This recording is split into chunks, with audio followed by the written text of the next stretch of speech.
Except that, perhaps we have an opportunity to get ahead of the game. And it is a game, and it's important we treat it as a game. It's a very challenging game, and you only improve your skill in the game if you play against people that are better than you, or teams that are better than your team. And these guys are good. They're very, very, very good, because as you're going to see, they've had a lot of practice. But, we have an opportunity here to raise our game to meet them head on. Now, this is a very interesting game. It's like playing sort of three-dimensional American football. Now, imagine that situation, and this is what occurs when you suddenly realize what's going on. Imagine, how many here know the rules of American gridiron football? Okay, good. That makes none of us. But so imagine a situation where all of a sudden you find yourself slap bang in the middle of the pitch, and there's these two teams of 600-pound gorillas charging towards you.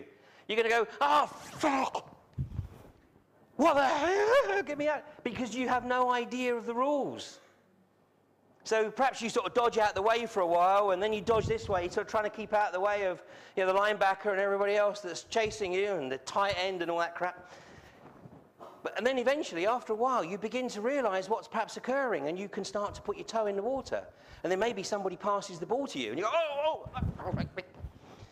And then as time goes on, you start to understand the game, and you appreciate the rules of the game. And when you appreciate the rules of the game, guess what?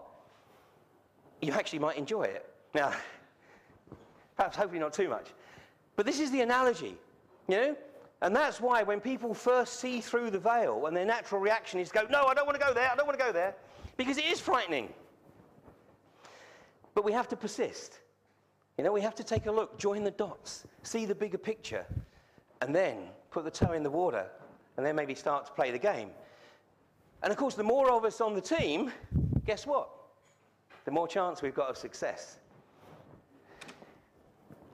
They're bringing it to us as well, July the 7th. There are many, many anomalies with the events that day. There's a court case going on right now in Kingston in Surrey. And all the video footage they're showing is from the trial run, some weeks previous. They're not showing any video footage of the alleged perpetrators being in London that day.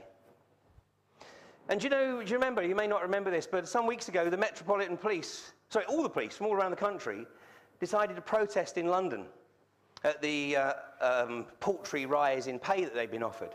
And cast your mind back, because the pictures in the press the following day had all the police walking, in their march, and all wearing plain white baseball caps with long peaks.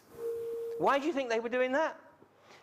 Well, they were doing that because all the cameras around London are there to not only do the congestion charge, they're there to spot and track people.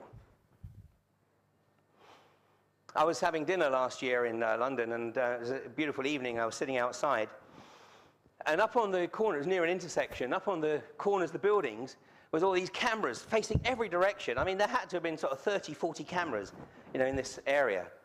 Anyway, after we finished dinner and we got up to walk away, a policeman actually walked along, and I said, "Excuse me, officer." I said, "I'm not from London." I said, "But, can you tell me what all these cameras are for?" He said, "Yeah, it's for the congestion charge."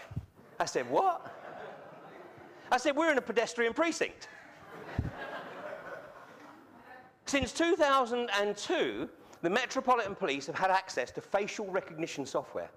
That's how they're able to track these guys on their alleged dummy run some days before the events of 7/7, but they're not able, apparently, to come up with the same product on the day.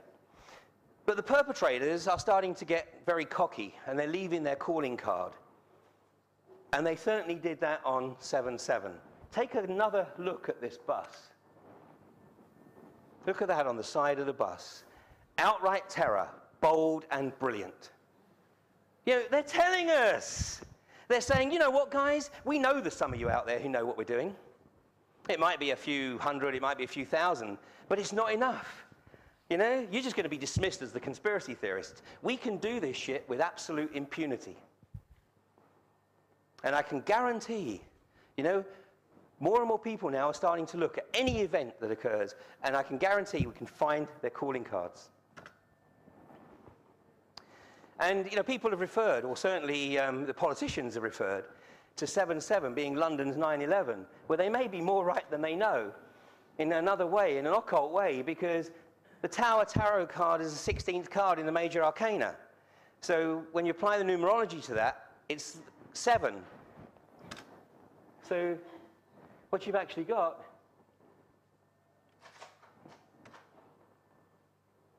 is 7/7. So 7/7 was London's 9/11. And now we saw Gordon Brown. I mean, I hope to God that he loses this bill in Parliament. But he's now trying to increase the number of days that people can be detained without charge for 42 days. Bear in mind, only a few years ago, it was 2. And it had been 2 for, 3 or 4 centuries. But on the back of 9/11, and, it gets increased. Tony Blair wanted to increase it to 96. Of course, he knew it would never be increased to 96. But he got it to 28.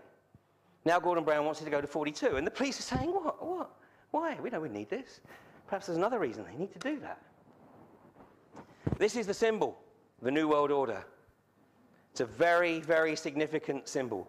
The separated capstone represents the knowledge retained by the few. It's a knowledge that is not to be shared with the masses.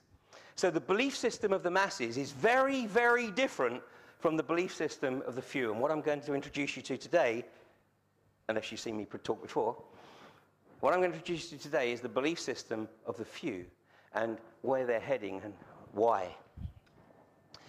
And you can see some of the stuff that's going on here. We are in the Soviet state of Great Britain. We have more cameras in this country than in the rest of the Western world put together. We are the most surveilled state on the planet. I mean, what is this all about? It's about keeping track. And the facial recognition software is being perfected. It's going out to other police forces. You've got cameras on the road, cameras down the streets, cameras in pedestrian precincts. I mean, I live in the country. I'm waiting until I get to the end of my footpath and I find a bloody camera, so looking down the footpath. It's coming. It's absolutely coming. Unless we stop it. The EU, of course, Gordon, signs away British sovereignty. I mean, he has committed an act of treason. He has signed away British sovereignty without the permission of the British public.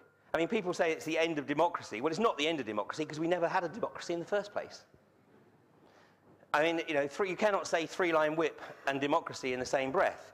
And do you know the latest technique for manipulating the vote? Postal votes. Postal votes. How do you think that Tony Blair's majority in the last election actually increased when he was at the height of his unpopularity? Postal votes. God, I didn't realize that many people were away from Sedgefield. And Jack Straw's another one, postal votes. They manipulated the vote for Jack Straw as well. And the bottom line is that, the people that get into power, it's exactly the Kissinger regime. Kissinger in 1973, after the Chilean public had elected Salvador Allende, said, this is outrageous. This is far too important for the people to decide. And so, of course, Kissinger instigated the CIA-backed coup that put Pinochet into power in Chile. And you're seeing the signs, all around. I mean, the literal attempt to bring immigrants into this country, to literally break up the British culture. And we see it with the military. We see all the regiments with 200-300 years of history being disbanded in the British military and now being called the Rifles. Well, this is the next step in the process until you have an EU army. And the whole point of having an EU army is that so when there is civil unrest in any particular country, you can put troops on the street that don't speak the same language as the people that are causing the unrest. It's all happening. It's not too late to stop it.